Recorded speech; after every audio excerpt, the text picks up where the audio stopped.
Hey everyone, welcome back to my channel, A Coder Journey. This is the very first episode of a brand new playlist where we are going to be examining different strategies and approaches to sharing DTOs in a microservices architecture and domain-driven design using ASP.NET Core. We'll be working on a solution that I've already developed a little bit in Visual Studio 2022. And in each episode, we'll see how to apply different techniques for sharing DTOs. Just so you know, the link to the full project solution is in the description below. It's all organized with separate Git branches for each episode, making it super easy for you to follow along. I've also put a link to the node files for this whole playlist in the description. They're in PDF format and include in-depth details and information for each episode, which can be a huge help when it comes to reinforcing your learning. While you're down there, don't forget to like this video and subscribe to the channel and share it with your fellow coders.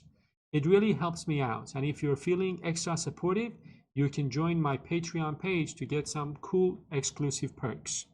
Now let's get started with the first episode. In episode number 1, I want to talk a little bit about project setup and clean architecture foundations. And we are going to lay the groundwork for this simple, solution.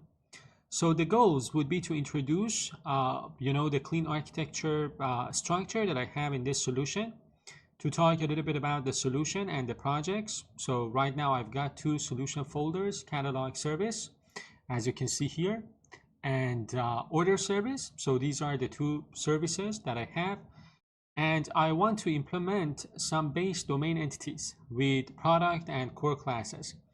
As you can see here, I've already created the solution with some class library projects and APIs.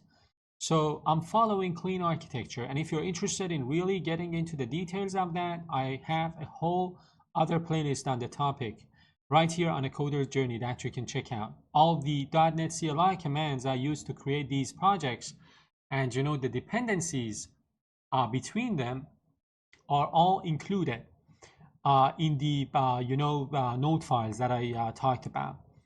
So to give you a quick rundown, each service in our application will follow this structure. First, we've got the domain, which is a class library. This is where we'll put our core business logic, including entities, value objects, and aggregates. Then we've got this application class library. So this layer will contain our DTOs, use cases, and interfaces. Then we've got our infrastructure. So here's where we'll handle things like EF core repositories and extra, integrations. And finally, we've got the API. So this is our entry point. This is the ASP.NET Core Web API along with its controllers. Now let's dive right in and create some domain entities for our, catalog and order services. So the first entity that I want to create is going to be called product, and I'm going to put it inside of my catalog, domain. So in my catalog domain, I've got this class called class 1, where I will be, adding this product class. So again, we're creating, this product class. Notice that the setters are all private. Which is a key part of domain-driven design. It means the only way to change the state of a product is through its behavior. In this case, the update, price method. We also have a private constructor for EF core that we will use later on. So here's the constructor, and finally the update price method.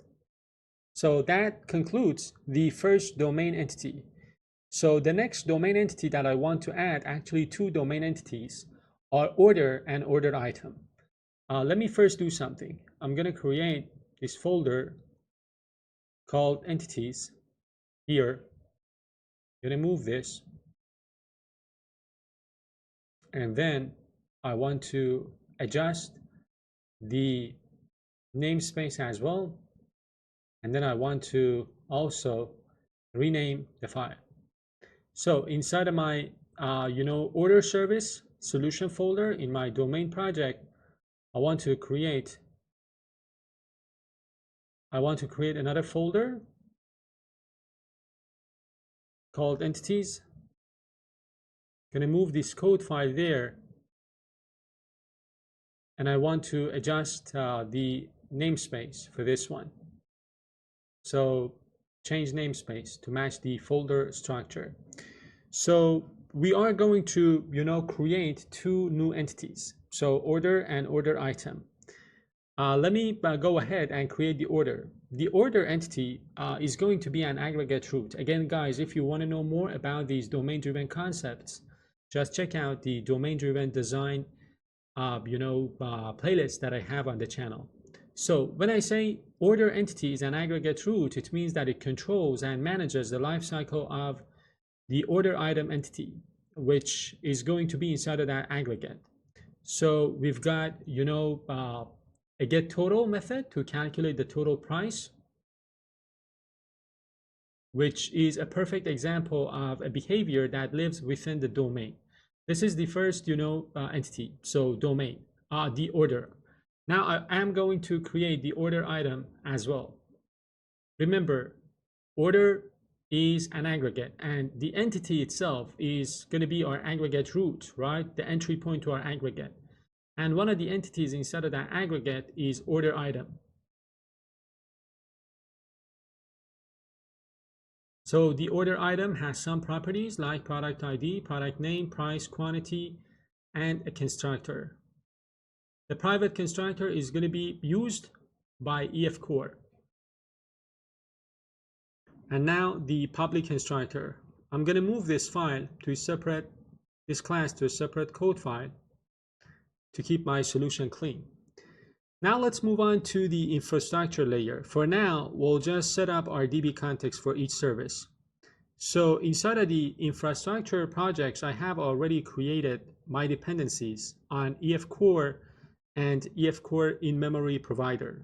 What I want to do inside of my, infrastructure for the catalog service, I want to add my DB context. So basically, I'm going to create the catalog DB context using the DB context coming from EF Core.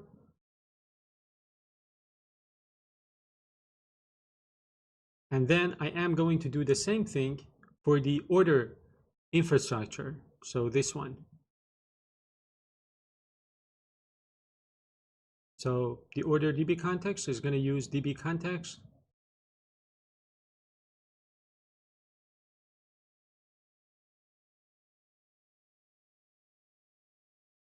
So next, I want to rename this file and I want to change this to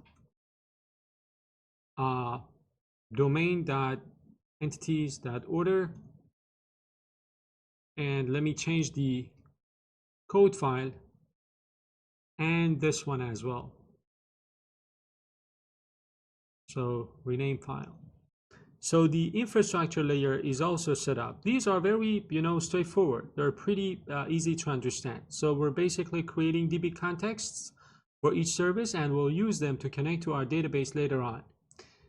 Last but not least, we need to get the APIs ready, right? So I'm going to use in-memory provider for now. So in my API project for the catalog service, this is the API, project. What I am going to do is to add the, catalog DB context using the in-memory provider of EF Core. I corrected the code. Now I am going to do the same thing in the API project for the other service, so order service. So here, what I am going to do is to add that DB context here as well. So inside of those two APIs, we have set up the in-memory database provider because we just want to get things rolling as quickly as possible. We will probably add a SQL Server down the road, and we're going to add some probably controllers in future episodes as well. So for now, what I want to do is to go ahead and remove this weather forecast domain class as well as its controller. I'm going to do the same thing here and here. So this completes our setup for this simple solution using the in-memory database and some services. And that's it for the first episode. We've got our solution structured with clean architecture in mind. We've defined our core domain entities for now, and we've got our APIs ready to build on. I'm going to wrap up this episode here. Make sure you join me in the next episode as well, where we will continue building on this solution and introduce the first technique in DTO sharing. Thank you so much for watching, and I'll see you later.